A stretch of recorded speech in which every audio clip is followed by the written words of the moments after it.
3월 3일 함께 나눌 하나님 말씀은 마태복음 19장 23절로부터 30절 말씀입니다. 땅의 것을 버리고 하늘 상급을 얻으라. 부자 청년이 예수님을 찾아왔지요. 그런데 예수님께서 그를 환영하기보다는 그에게 거리를 두시는 것을 보았습니다. 예수님께서 이런 상황에서 부자는 천국에 들어가기가 어렵다 하는 교훈을 제자들에게 전하시는 것이 오늘 본문 말씀의 출발이 됩니다. 제자들의 모습 속에서 우리는 당시 사람들이 지녔던 통념 두 가지를 발견하게 됩니다. 그리고 이 통념으로는 하나님 나라에 들어갈 수 없다 하는 교훈을 얻게 되는 것이죠. 본문을 통해 그 통념이 무엇인지, 무엇이 우리로 하여금 하나님 나라에 들어가기 어렵게 만드는지 살펴보도록 하겠습니다. 본문을 둘로 나누어 살펴보려고 합니다. 먼저 22절로부터 26절이 첫 번째 문단이 됩니다. 22절, 그 청년이 재물이 많음으로 이 말씀을 듣고 근심하며 가니라. 예수께서 제자들에게 이르시되 내가 진실로 너희에게 이르노니 부자는 천국에 들어가기가 어려우니라. 다시 너희에게 말하노니 낙타가 바늘기로 들어가는 것이 부자가 하나님의 나라에 들어가는 것보다 쉬우니라 하시니 제자들이 듣고 몹시 놀라 이르되 그렇다면 누가 구원을 얻을 수 있으리까?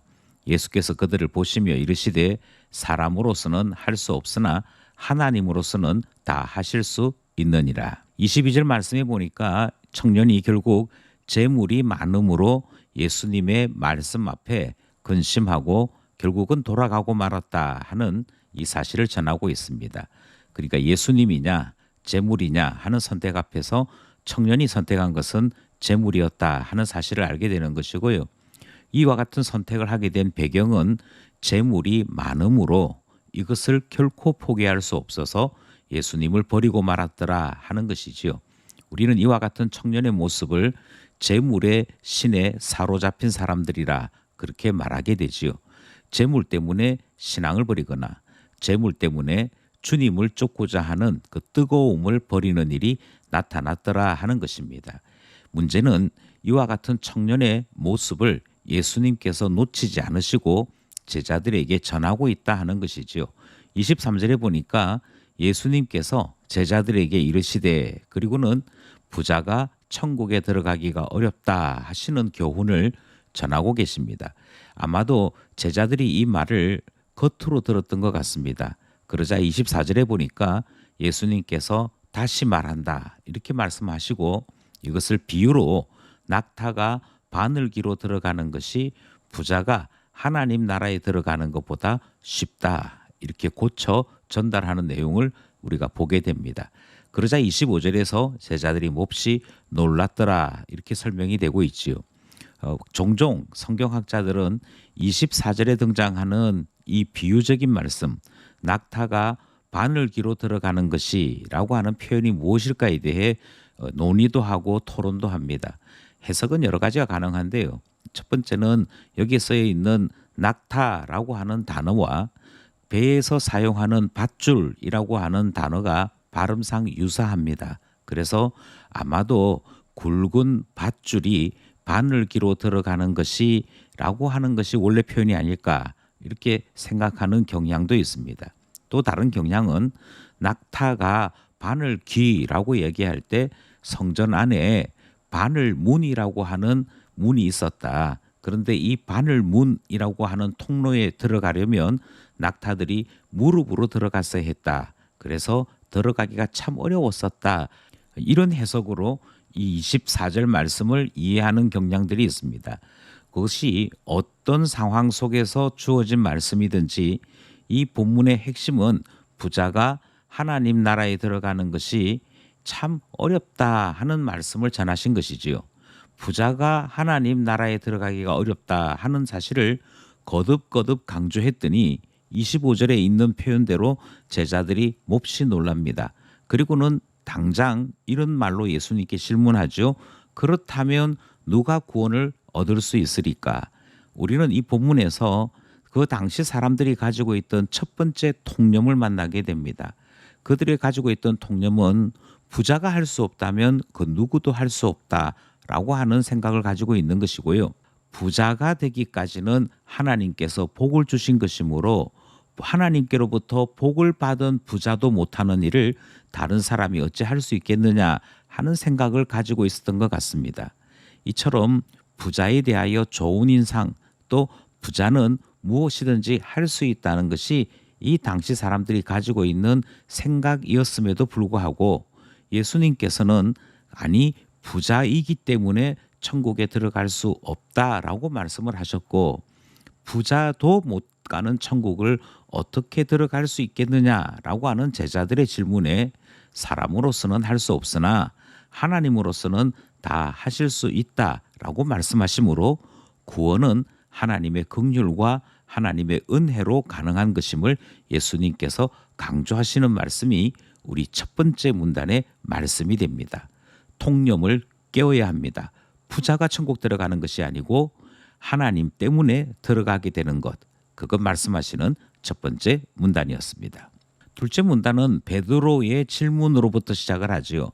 27절, 이에 베드로가 대답하여 이르되 보소서 우리가 모든 것을 버리고 주를 따라 싸운데 그런즉 우리가 무엇을 얻으리까?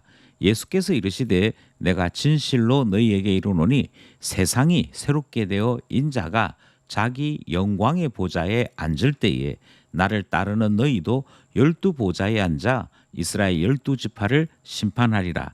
또 내 이름을 위하여 집이나 형제나 자매나 부모나 자식이나 전토를 벌인 자마다 여러 배를 받고 또 영생을 상속하리라. 그러나 먼저 된 자로서 나중되고 나중된 자로서 먼저 될 자가 많으니라. 보소서 우리가 모든 것을 버리고 주를 따라 싸운데 그런즉 우리가 무엇을 얻으리까? 라고 질문을 합니다. 이 질문에는 칭찬할 것이 하나 있고 그리고 조심해야 될 것이 두 가지가 있습니다. 먼저 첫 번째는 보소서 우리가 라고 이야기하지요. 이 말씀은 예수님께서 부자 청년의 모습을 제자들에게 보여주셨고 부자 청년이 재물이 많음으로 근심하여 돌아갔던 그 모든 상황들, 그것을 교훈으로 말씀하시는 이 배경을 알았다 하는 것이죠. 이것은 단지 부자 청년에 대해 평가하거나 비난하고자 예수님이 말씀하시는 것이 아니라 부자 청년의 일을 표본으로 삼고 제자들에게 말씀하시는 것임을 베드로가 깨달은 것입니다. 결국 우리 보고 말씀하시는 것이구나 하는 것을 깨달았기에 그가 보소서 우리가라고 이야기하므로 부자 청년의 삶과 우리 자신들의 삶을 비교했음을 알 수 있게 되는 것이죠. 이 점이 바로 베드로가 잘한 점이라 하는 사실을 우리가 확인하게 됩니다. 예수님의 말씀의 의도를 깨달은 것이지요. 이건 잘했는데 문제는 예수님의 말씀의 뜻을 온전히 다 깨닫지 못한 것이 문제가 됩니다. 부자 청년이 돌아간 것은 재물이 많았기 때문에, 그래서 하나님을 온전히 붙잡기보다는 재물을 의지하려고 했던 그것 때문에 신앙을 버리고 말았더라 하는 것이었습니다. 그런데 베드로가 하는 이야기가 우리가 모든 것을 버리고 주를 따랐으니 그러면 우리는 무엇을 얻겠습니까? 라고 이야기하지요. 이것은 마치 예수님이라고 하는 상품에 우리가 투자를 했는데 우리가 얼마나 많은 이익을 얻을 수 있겠습니까? 라고 하는 말이 되는 것이지요. 결국은 재물로 돌아가는 것입니다. 예수님을 우리가 따르기 위해, 예수님을 우리가 섬기기 위해 우리가 많은 것을 버렸습니다. 그러니 결국 우리가 무엇을 더 얻을 수 있겠습니까? 라고 하는 말의 근본적인 지향점은 우리에게도 재물이 있으면 좋겠습니다. 라고 하는 결론이 되더라는 것이지요. 그러자 예수님께서 베드로의 이 생각을 어떻게 고쳐주실까 생각하시다가 예수님께서 마지막 날에 일어날 심판에 대한 말씀으로 베드로의 일을 칭찬도 하시고 책망도 하십니다. 이것은 결국 20장에 있는 이야기까지 확장이 되는데요. 먼저 오늘 본문에 있는 이야기에만 집중하자면 28절에서 예수님의 말씀이 세상이 새롭게 될 때 그리고 인자가 자기 영광의 보좌에 앉을 때 반드시 보상이 있다.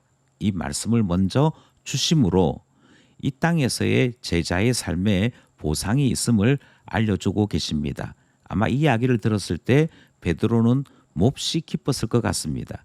특별히 예수 그리스도를 위하여 헌신하고 그것 때문에 많은 것들을 양보한 자들에게 주님께서 주시는 것은 주의 영광과 심판의 권능의 아름다움을 주신다. 그렇게 말씀하시지요. 나를 따르는 너희도 라고 말씀하시고 12보좌에 앉아 이스라엘 12지파를 심판하리라. 그렇게 말씀하시므로 새로운 시대가 옛 시대를 심판하게 될 것임을 알려주고 계십니다. 그런데 주님께서 29절에 또 다른 상황을 말씀하십니다. 28절에 있었던 것이 너희들에 대한 이야기였다면 29절에서는 또 다른 사람들에 대한 이야기가 등장을 하는데요. 또 내 이름을 위하여 집이나 형제나 자매나 부모나 자식이나 전토를 벌인 자는 이렇게 말씀하십니다. 이것이 아마 제자들을 이야기하는 것이 아닐까 생각하는 분도 계시겠습니다만 중요한 것은 내 이름을 위하여라고 하는 이 전제에 대한 것이지요.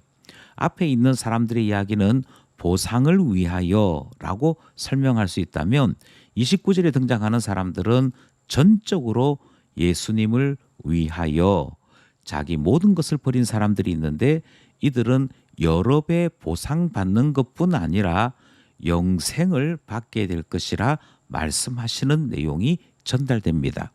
그러니 28절과 29절 사이에는 미묘한 차이가 존재하는 것이지요. 그리고는 예수님이 결론을 30절에 내리십니다. 그러나 먼저 된 자로서 나중되고 나중된 자로서 먼저 될 자가 많으니라. 여기서 먼저 된 자가 누구냐면 먼저 예를 든 자라고 이해하시는 것이 쉬울 것 같습니다. 먼저 예를 든 자는 누구였냐면 제자들이었습니다. 제자들 중에서 나중될 자도 있다. 그런데 반대로 나중에 예를 든 자, 내 이름을 위하여 집이나 형제나 자매나 부모나 자식이나 전토를 벌인 자, 바로 그들 중에 도리어 먼저 될 자도 있다. 이렇게 말씀하시는 내용이 30절 말씀인 것이지요. 우리는 주를 위해 재물의 신을 거부하고 주 예수 그리스도를 선택하였음에도 불구하고 그만 어리석게 다시 재물의 신으로 돌아가 버리고 마는 이상한 일이 발생할 때가 있습니다. 주님은 경계하시고 다시 한번 말씀하시지요. 내 이름을 위하여 나를 따르는 자가 영생에 이르는 자다. 이 말씀 오늘 본문 말씀이었습니다. 오늘 본문 말씀을 따라 세 가지 기도 제목 함께 나누고자 합니다. 재물을 자기 신으로 삼는 영적인 어리석음이 없도록 기도하고자 하는 것이지요. 부자가 천국에 들어가기가 어렵다 말씀하셨던 것 항상 기억할 수 있어야겠습니다. 그리고 우리에게 하나님 앞에 기도하기는 우리를 물질에 종되지 않도록 지켜주소서 기도하게 되는 것이지요. 둘째로 보상을 바라며 주님을 섬기는 미련함이 없어야겠습니다. 우리의 섬김은 전적으로 우리를 사랑하여 주신 주님 때문일 수 있도록, 그래서 끝까지 끝날까지 우리의 신앙이 순수할 수 있도록 기도해야 할 것입니다. 마지막으로 신앙의 연수가 더할수록 주님을 더 깊이 사랑하는 우리 되도록 기도해야겠습니다. 그래서 신앙이 기쁨이요, 신앙이 말로 표현할 수 없는 즐거움이 될 수 있도록 우리의 믿음을 지켜주셔서 기도하게 되는 것이지요. 말씀과 기도로 주와 동행하는 우리 모두 되기를 소원합니다.